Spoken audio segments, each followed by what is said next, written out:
के अरे यताको फुरामाङ र अहिलेको के मुरामाङसँग चाहिँ हाम्रो के छ त्यो उनीहरूकोसँग नाता चाहिँ? नाता चाहिँ अब त्यो एक किसिमले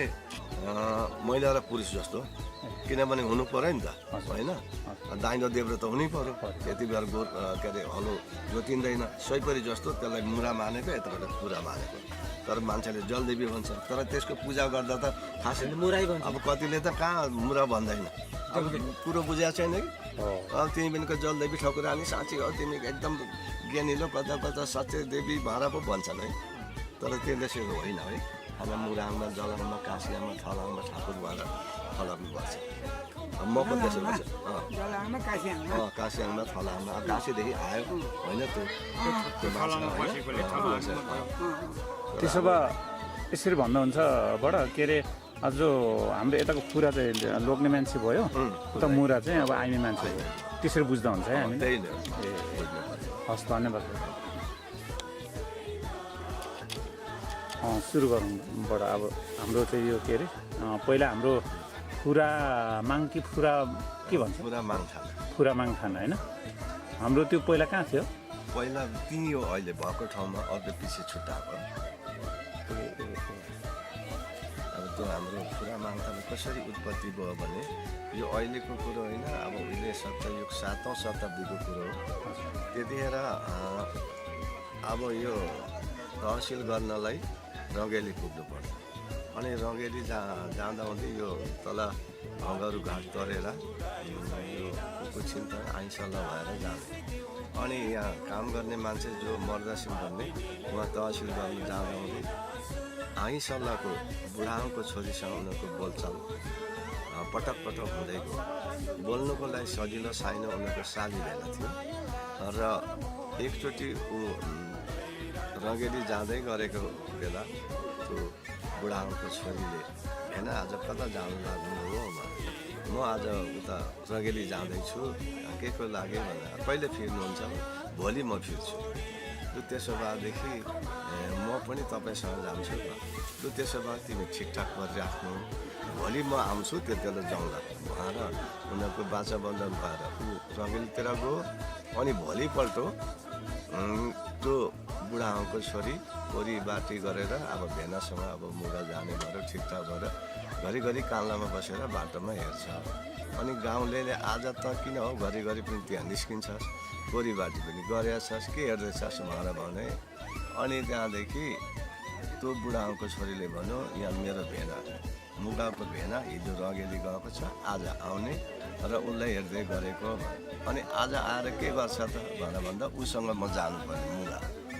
तेरो भेना त हिजै मुगा गइसक्यो होइन, आज पो आउने त होइन त विश्वास मान, हामी त सुर्ती खाइवरी एकछिन बात मारिवरिकन छुटेको हौँ र तेरो आश नगर पहिले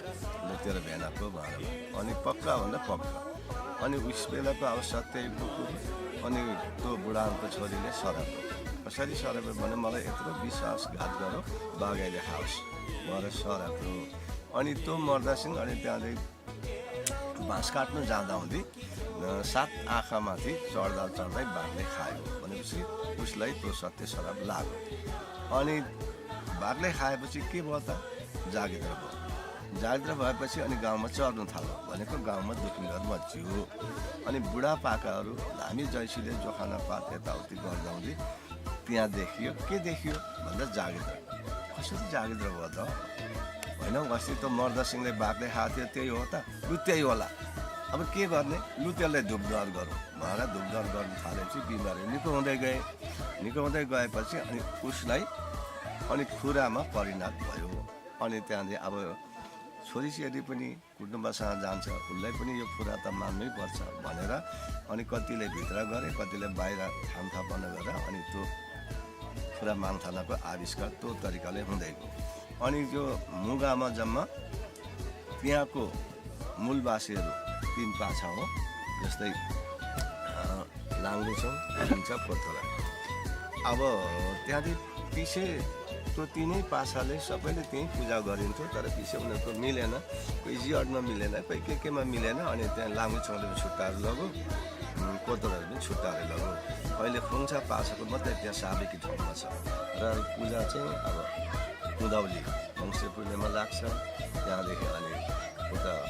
उँभौली फेरि वैशाख पूर्णिमा भने भव्यसँग अरू जातको पनि आउँछ कामी दमीले सबै उनीहरूको घरबार पूजा सबै त्यहाँ हुन्छ क्षेत्रीहरू पनि आउँछन् त्यसो गरेर त्यो पूजा चलिरहेको छ अनि अहिले त अब अलिक सजिलो हुँदै आयो पहिला त्यस्तो थिएन अब म त्यहाँनिर पहिलाको मैले जाने लिएकोमा मलाई त्यहाँ पुजारी मलाई बनाएका छन् म अहिले 8औँमा छु त्योभन्दा अगाडि 7औँ पुजारी थिए तिनीहरूको मृत्यु भइसक्यो अनि म त्यहाँ पुजारीमा रहेका छन् अब यहाँको मूलवासी चाहिँ यो मुगाको चाहिँ त्यही 3 पासा अब अरू चाहिँ बाहिरदेखि आएर थुप्रै छन्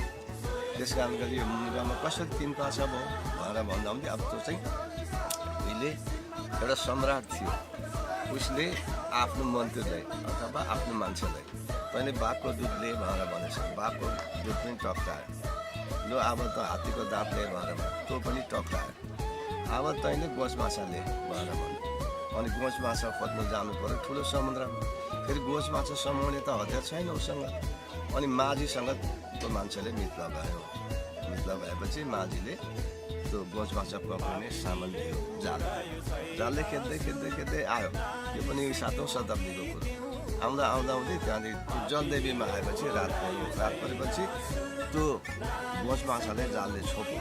अनि त्यहाँदेखि अब कहाँ गएर बस्ने त्यतिबेला बस्ती पनि त्यति नभएको माथि यो कामिनाडा भन्ने ठाउँमा अलिअलि अब त्यति बलेको थियो त्यहीँ गएर बास बस्यो अनि बिहान उज्यालो भएपछि भाले बास्यो अनि त्यहाँदेखि आयो माछा छोपिएको छ अब काट्छु गएर पुखुरी माछा काट्दा आउँदै त्यो गज माछा सिधा पत्थर भइगएको नदी पनि सुकिगएको भनेपछिलाई अघिल्लो बेलुकासम्म सत्य थियो भोलिपल्टदेखि कलि जागेछ अब त्यो मान्छेले कहाँ जाने त फेरि अनि राति बास बसेकै ठाउँमा गएर बस्दा पनि त्यो नागाको देश थियो पहिला अनि नागाको छोरीसँगै उनीहरूको अब मिलमत भयो अनि बच्चाहरू जन्मेपछि अब अरू छैन मानिस अनि कुटुम्ब त हुनु पऱ्यो नि त अनि पुर्खाले नै जेठालाई लाङ्गुछौँ माइलालाई खुङ्छ कान्छालाई कोतरा भनेर कुटुम्बेली भनेर बिहे गरी चलायो त्यसो गरेर यहाँको 3 पासा भयो अनि पछि जहिले तहिले भाले बास्छ अरे त्यो नागाले भन्छ सुनेछ पूर्व जाउँ भनेर सुन्छ अनि त्यहाँदेखि 1 खेप मात्रै होइन 2 खेप मात्रै होइन 1 दिन मात्रै 2 दिन मात्रै होइन यो पन्छीले पनि पूर्व जाउँ भनेर जहिले तहिले भनिरहेको छ भने हाम्रो यहाँ भोक टुटे छ अब हाम्रो भोक सकिएछ अब हामी पूर्वै जानुपर्छ भनेर ती नागाहरूले उनीहरूको कुरो मिलाए अब छोरी लैजाउँ भने अब त्यो त जयजन्म भइसक्यो अनि लु छोरी त चाहिँ यहाँ बस लाइजै भयो यो जग्गा हामी चाहिँ जान्छौँ भनेर उनीहरू गए र हाम्रो उत्पत्तिको चाहिँ यो कथाबाट के सिद्ध हुन्छ भने उत्पत्तिको हाम्रो माओले चाहिँ नागा हुन् तर अहिलेको आफ्नो माओले त आफ्नो हुन्छ तर उत्पत्तिको यो कथाले सिद्ध गर्यो कि हाम्रो उत्पत्तिको माओले चाहिँ नागा हो किनभने 3टा चुल्हा गाडिन्छ 3टा चुल्हामा 2टाले जाउँडा सिद्धिन्छ एउटाले दिइँदैन तर त्यसको उत्थान ल्याउँदाले खाना पञ्च पम नागा भएर उसको उत्थान ल्याइन्छ पञ्चमा राख्यो तर त्यसलाई हाम्रो माओले पोम नागा खाना पञ्च पोम नागा भएर फलाकिन्छ नि त त्यसले गर्दा उत्पत्तिको चाहिँ हाम्रो 3 पासाको चाहिँ उत्पत्तिको माओले नागा हुन् तर अहिले त आफ्नो माओले त फाल्टै छ यो कथाले त्यही सिद्ध भयो अनि त्यो ठाउँमा अहिले के भने पहिला अब सुनिलिएको कथा हो अब यहाँ दन्ते कथाहरू पनि घुसेको हुन्छन् काल्पनिक कथाहरू पनि घुसेको हुन्छन् पौराणिक कथाहरू पनि घुसेको हुन्छन् जस्तै पृथ्वीनारायण शाहले एकति बनाउँदै डुल्दै आयो नि त डुल्दै आउँदै पहिला अब यहाँनिर फेरि यो खुरा चाहिँ कुन पासा भन्दा लाम्बी छ किनभने ऊ जेठो पाक्ने काममा त खट्नु पऱ्यो र उसले बाघले खायो होइन अब फेरि पहिला टोलटोलमा गाउँमा राजा थियो अरे त्यति बेला चाहिँ फेरि खुङसाने राजा रहेछ है अब पहिला लाप्पा खेलेर जित्नुपर्ने है कुस्ती खेलेर अनि यो हाम्रो राजाको फरकमेन राजा अनि आइसले राजासँग लाप्पा खेल्न जान्थ्यो अरे अनि भेला भयो लाप्पा खेलेर कहिले हार जित नहुने ल अब फल्ना दिन है मलाई सल्लाह छुट्छन् फेरि भेला हुन्छ हार जित कहिल्यै नहुने अनि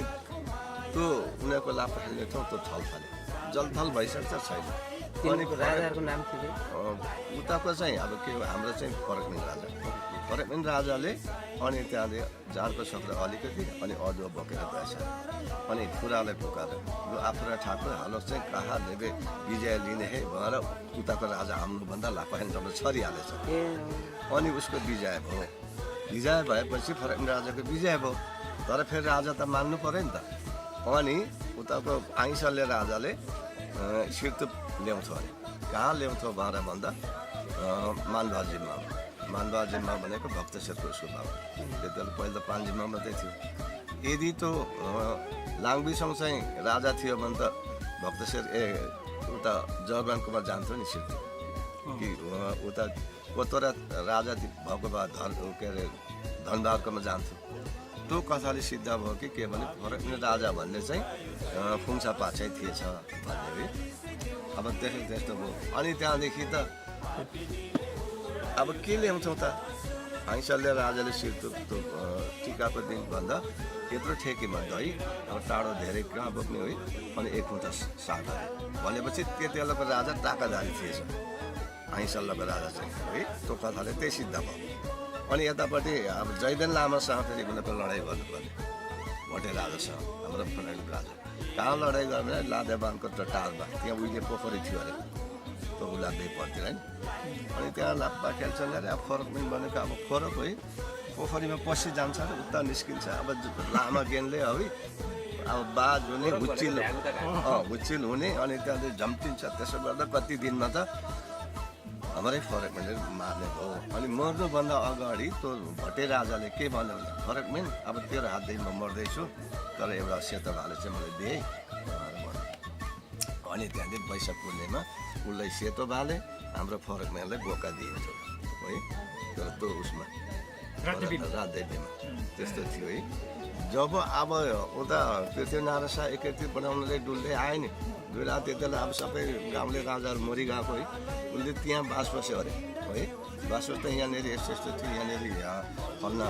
राजाको चाहिँ फरकमेन राजा यहाँ बस्थ्यो उसको गादी यहाँ थियो भन्ने भनेपछि ठिकै छ अब ऊ मरिगएछ मरिगयो अब म पनि मर्ने नै हो यो ठाउँको नामाकरण राजदेवी राजा फरकमेन राजा बसेकोले राजदेवी नामाकरण गरेर गएको कुन ठाउँमा बडा त्यो राजदेवी यहाँ परेछ यो ठुलो टार छ नि त पोखरी नै जस्तो छ अहिले त्यहाँ हामी केही गर्दैनौँ त्यहाँ गर्नेले चाहिँ गर्छ छेत्री बाहुनले गर्छ हामीले चाहिँ छोड्यौँ हामीले चाहिँ बोका हामीले दिनुपर्ने त जयदेन लामालाई चाहिँ भाले अब सेतो नभए पनि कौडे भाले दिन्थ्यो अब अनि त्यहाँदेखि मैले यो कथा सुनेको अनि त्यहाँदेखि बाहुनसँग पनि सोधेँ है बाहुनले पनि त्यो ठिकै बतायो अनि छेत्री थापासँग सोधेँ उनीहरू पनि ठिकै बतायो हो यहाँनिर बलि हुन्थ्यो यहाँ बोका काटिन्थ्यो भालेहरू काटिन्थ्यो कहाँ चाहिँ पप्पा चढ्यो यहीँनिर चढाउँथ्यो यताउँदै खान्थ्यो तपाईँहरू तिपरदेखि दिनुहुन्थ्यो हामी रैकादेखि अब तपाईँहरू छोड्नुभयो हामी को छोड्यो छँदैछ कोही मरे किपोर्ड र रैकार पनि अलिकति स्पष्ट बनाइदिनु लगाएको के त्यो किपोर्ड भनेको सुनेको मैले रैकार भन्ने पनि सुनेको किपोर्ड भनेको हामी दुबोढुङ्गो भन्छ नि हजुर दुबोढुङ्गोलाई 682ले जगरबर जति खानु पायो रैकार भनेको माटो मुरीमा जान्थ्यो अस्ट्रेलको जस्तो के रोपनीको हिसाबले तिर्नुपर्छ नि हामीले 100 जस्तो हुनेको जान्थ्यो हामी चाहिँ किपोटियाको चाहिँ 682ले जगरबर जति पनि खानु पाइने लास्टमा के बढेको यो पुरामाङ भनेर हामीले जुन नाम राख्यौँ नि यो कसरी हाम्रो नाम भयो कि त्यो नाम चाहिँ कसरी पुरामाङ गरी भन्यौँ मैले नै साइन बोर्डमा लेख्नु लगाएको त्यो मैले नै त्यो शब्द राखेको अब यसको फुरा भनेको हाम्रो हो यो कुरा उहिलेको पुर्खा पुरा भनेको माङ भनेको देवता थाना भनेको मन्दिर यसको अर्थ पुरामाङ थाना त्यति नै मैले चाहिँ सुनिलिएको है धन्यवाद बडालाई